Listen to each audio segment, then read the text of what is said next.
Now then, hello folks, welcome to IVS Day 1.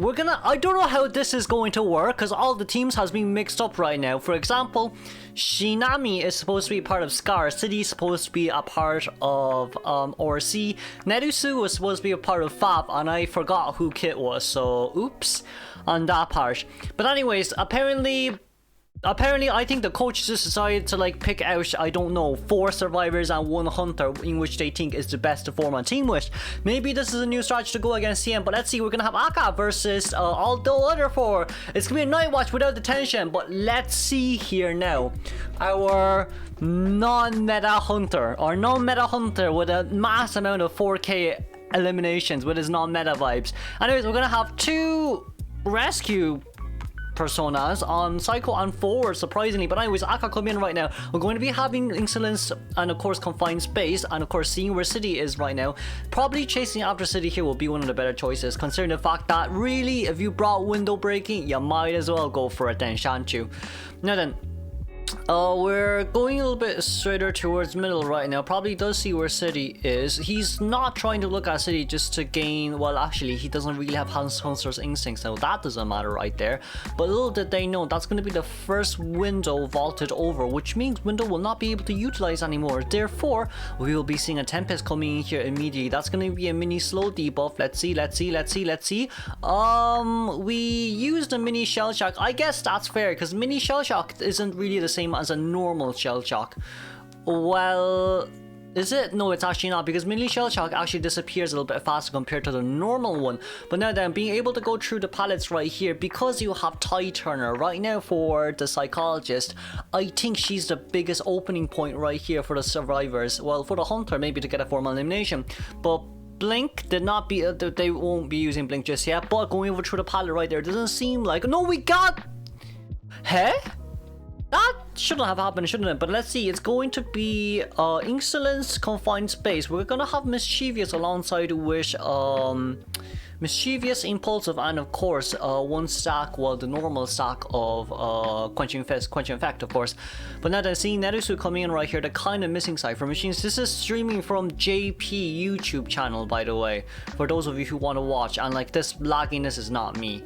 But seeing that right now, we're most likely going to be able to get a mini suction off. Very nice Typhoon right there, but it's going to be a no damage rescue. Nerusu tanking that normal hit, but of course that's going to be quite a big stun. Does this mean much? No, it doesn't. Why? 1 dash and then you're going to be able to see the Psycho. Psycho basically has no items to contain right now. That's the biggest issue here as well. Having Nostalgic on the side simply just means that, hey, we can immediately dash and know where Psycho is at all times. Even if Psycho decides to take a drink, she's gonna die. Just like that. Barmaid wanting to give the Dublin right there probably was, well, it was a toss, because like if you don't give it to Psycho, you're gonna give it to Forward anyway, so I guess it works out on both ends. But now then, we're gonna be going on straight towards second chair, and we're still missing 1 full Cypher Machine for the end. At least the good news here is they're not missing 1 full Cypher Machine when someone's chaired. But meanwhile, look at the Cypher Machine progress is here with 2 out of 75%, 1 Cypher Machine fully done, another one just started, but we're gonna have Professor to come in to rescue. Professor, they didn't bring borrow time. It's a bit surprising that there's no borrow time. They're playing a little bit more, how do I say, aggressive, let's say, from the survivor side, but also from Akka's side as well. You basically don't have much to use. And then hopefully a Typhoon comes out right here, because if you Typhoon here, I'm quite sure you should be able to pull back a little bit. But we're going to get the normal hit on towards a Professor. Only 2 survivors out there decoding, 4 being at full health right now. And then Psycho won't be able to contain for long, because it's basically 2 movement speed boost, 1 impulsive, and you're going to be immediately down. Even though City here has stated that he has contained for this long, it doesn't really matter, because no one was decoding. During City's containment, it wasn't solo containment, it was basically all body blocking containment. Meanwhile, City here, bit unfortunate as well, I guess. Even though it was quite a bit of a containment, we're still missing Cypher Machines on the other end. Now then, Nerusu will be the greatest opening for, let's just say maybe Barmaid will be the best chase, but Barmaid rushing towards towards factory right now simply just means that she should be able to loop around there she should be able to loop there at least twice. So, but anyways, back in here we go. We're gonna get a Typhoon suction back toward Barmaid, normal hit down, 2 side. If we can get, no, Shinani's dead, sorry. Sorry, he's dead. He's actually dead. Blink. Beautifully done. And it's a 4K elimination game for Akka right now. Because Akka, for himself, he knows where Nerisu is, and he sees where the Cypher Machine is. So therefore, if he dashes towards middle right now, if there's no denials, then it means that kid is coming from Shack. That's all what they need to know. That's all what Akka needs to know from, you know, all the information. There's only a tiny bit of information, right? He only knows where the forward is decoding because of shaky ciphers, but because of the Cypher Machine allocations as well, it makes it easier for Akka to have basically a little bit more knowledge about what's going on in the game. So game sense here does matter quite a bit. We do see that kid is going backdooring, but Nerisu here will have a ball remaining. A forward isn't going to be able to be sucked back, but more or less we're going to be forced to pull the ball right here forward with the tie turner, and you won't be able to kite for long. Oh, we're still playing around. Nerisu playing it very safe. Nerisu, isn't he just standing behind the pallet by this point? Oh, nice pallet stun. And probably going back towards the barmaid would be a better choice, if they can find a barmaid, of course, but we see Kit nearby as well. If it's 3 survivors at half health, it'd be a whole different story, but now then, 1 shell shock successful, but a barmaid out there who has not been healed just yet, a forward at half health, forward and barmaid needs to meet up first. Meanwhile, Kit has to stand out to be the hero of this game for the other 2 to decode, but it does seem like Akka heard the chest. I don't think here in the chest there will be possible, but you know, you never know. Maybe they placed up a max. But there goes down Nerisu. And then with 1 full Cypher Machine remaining on the field, it's a little bit unfortunate that Kid isn't at half health.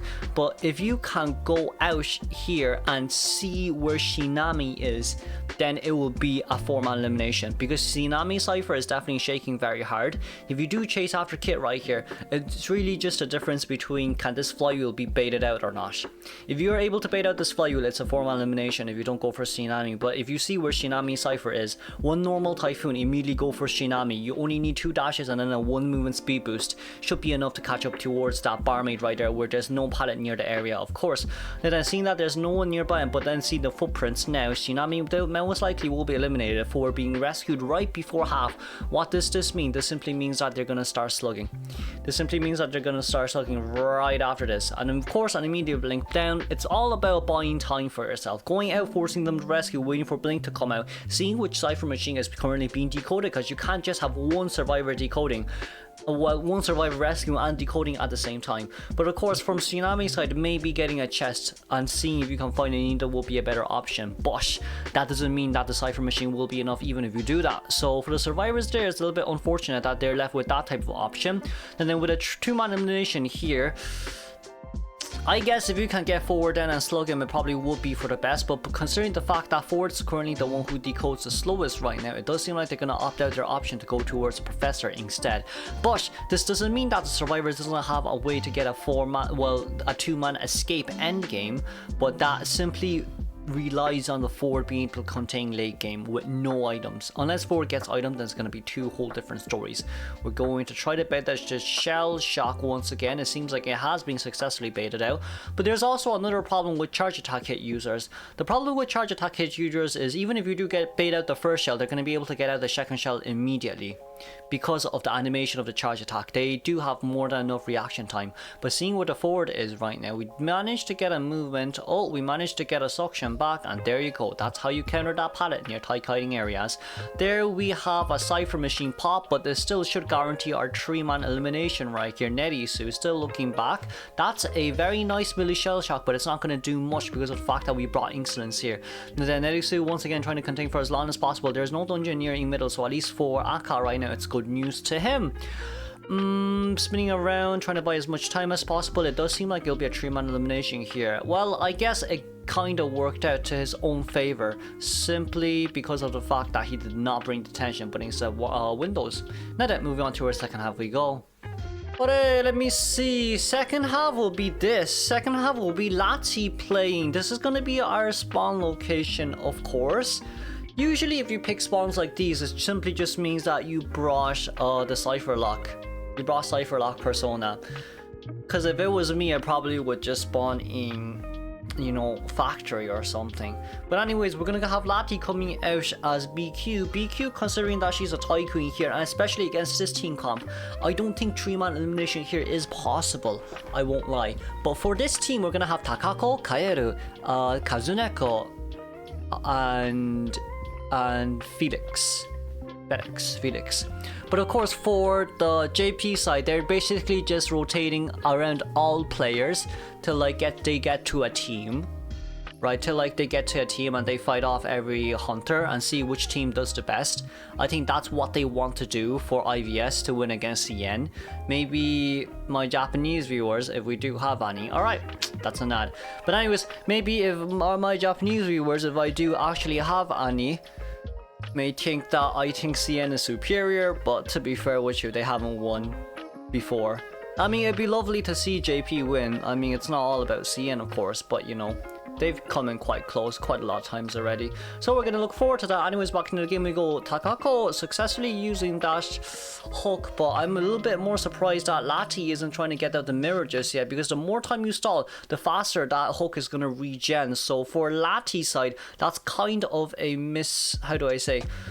that's kind of not a good idea to waste that much time early game, giving them a free 15-second containment. But of course, that's a beautiful survival from Takako, but a normal hit will still register during mirror time. It seems like 15 seconds was enough right there. Now then, straight into the 15-second cooldown. By the time dash, maybe let's say Takako goes down, at least he's no items remaining, so BQ here can at least save blink just in case something odd happens. Maybe, you know, to late game, because there is still a forward, of course, and an antiquarian. Then slicing over it immediately, we're gonna pick it up right here, and we're going to immediately drop it down a little bit closer towards middle. This chart is not favorable to any hunter, to be honest with you, because all the survivors do is just have to stand behind that chair and either get a no damage rescue or terror shock. But the chances of you getting terror shock is very low, and the chance of you getting a, like, let's just say terror shock is 1%, and then, you know, and then everything else is 99%. You know how the ratio goes. But of course, that's going to be a normal hit, utilizing 10% of the ball just to dodge a normal mirror. I guess that does make sense. But Takako here with nothing left on his hands to use, it's going to be one more hit until max presence. So for Lati, his main goal here is wait for mirror to come out, chair, mirror, and then if he doesn't get a hit, then it doesn't get a hit. So then the moment that forward comes in, you hit the forward or any rescuer, and then you instantly refresh mirror. That should be the way to go if I'm not wrong. But of course, on forward side right now, coming in from the side, it's still going to be a tie game considering how this is going right now. But that mirror is not going to find the forward, which is a little bit unfortunate for being max health right now. Let's see how well this game will go. They still do have a chance for a 4-man endgame, and that's going to be a long ball. But that long ball won't stun for long. But for BQ side right now, what he has to do is to be very careful, right? To not use his trait, because that has to be either used. You either have to use blink, right? You either have to use blink so you can get the excitement. Ooh, beautiful fly. We need to change over here immediately, but it does seem like forward. Hit it. We blinked. We shouldn't blink. You could have sandwiched. Aha. Lati, the mirror was there. There was no need to blink. There was no need. You can at least wait for yourself to hit down forward and then blink. Lati, the cipher machine is going to be enough, because the moment the anti-current comes in, you're not going to be able to do anything. Where is Anti right now? Barmaid just being able to finish off their cipher machine, but the anti-current seems like she is... Hey? Kazu? Kazu-kun just... Okay. Okay, they're going... You know what? Okay, fair, they're going for that tie. They're playing a little bit more safe. Yeah, they only need a tie. Okay. Still a tie game. GG's. But if this was a rank match, Anti would have been here already. If this was a rank match, Anti would have been here already. Anyways, back to the game we go then, shall we? Yeah. Oh, yeah. I guess it is what it is. Survival side right now though, we're going to Hawaii. We're gonna get the rescue, but of course Cipher Machine primed right here simply means that BQ will be used to mirror it immediately down this forward for pulling the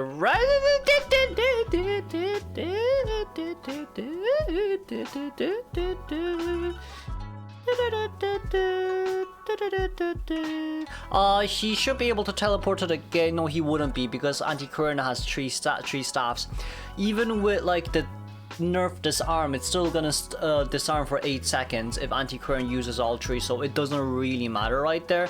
So let's congratulate survivors for tying. Moving on.